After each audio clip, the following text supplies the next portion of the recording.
Have you been physically abusive with this woman during your relationship? That night is the only time that I guess you would call it physical. Yes, she was blocking the door to the spare bedroom where I wanted to go in and get my clothes. I had a cab waiting outside, and I didn't intend on staying there. I was going to give her the key to the house and leave. She was blocking the door, and I took my shoulder. I never touched her with my hands, pushed her with my hands. I never threw her on the floor. I mean, that did not happen, but I did push through the door with my shoulder. But as far as being physical and throwing her down and throwing her around the house, no, that never would have happened. And if any of that would have happened, there would have been an arrest made that night, hands down. Okay, stand up. Show me what you're talking about. I'm standing in the door. What did you do? You got to do your arms like that. Okay. All I did She's blocking you like this? And I pushed through like this, and that's what I did. Is that accurate? To the best of my recollection, yes.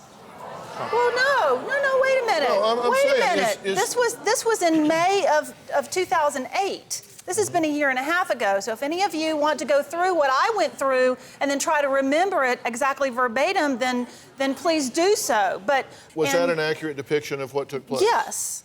And were you being physical with him? We were both pulling and pushing and grabbing each other, yes. No, she grabbed me, and she had my arms, she clawed my arms, and I asked her to get off, get off. Do you want revenge?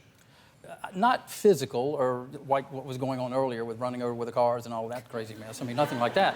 But part of me, yeah, you... Are you going to file charges on her? Are you going to go down and complain? I did when I was in jail, and they sent it back. And I had 30 days to send everything back in, and I declined at that point. It was a moot point. I didn't think I would ever see her again. Well, do you want revenge on her now, or are you willing to move forward and put this behind you? In order for our marriage to work, we're going to have to put it behind us. This marriage is not going to work. You know. You might be right. I mean, y'all... This is toxic. I mean, y'all have a toxic dynamic here. You have no business being married. You're going to hurt one another, or or something bad's going to happen here. If you two want to be married, you got a lot of work to do before you start playing house, right? Yes. Do you get that? Absolutely. I mean, I said this marriage isn't going to work, and you looked at me like you couldn't believe what I said. If this is the husband that you have described, why would you want the boy?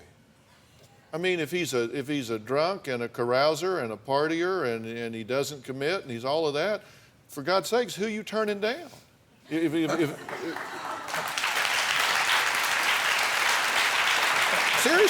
Well, maybe they're getting revenge on each other by staying together. But if that's his resume, I'd hate to see the rejects.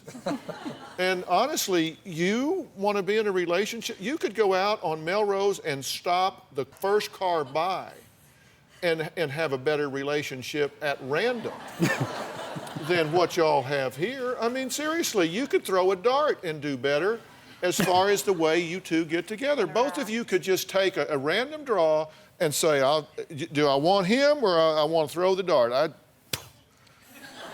right, we're gonna move on here. Let me say this. I think old sayings get to be old sayings because they're profound. The things stick around because they have a meaning to them. And that old saying that life's too short, I don't know how many more years y'all have left in this world, but I'll be damned if I'd spend them the way y'all are spending them. This is toxic. You are toxic for one another. Maybe you're just toxic for everybody that you're with. I don't know that. You are an attractive, intelligent, healthy woman. You are an attractive, intelligent, healthy guy. Both of y'all deserve to live with peace and harmony and, have a soft place to fall when you come home, not in this chaotic mess. For God's sakes, there's times that you just need to just fold up your tent and move on down the road, and this is one of them. I mean,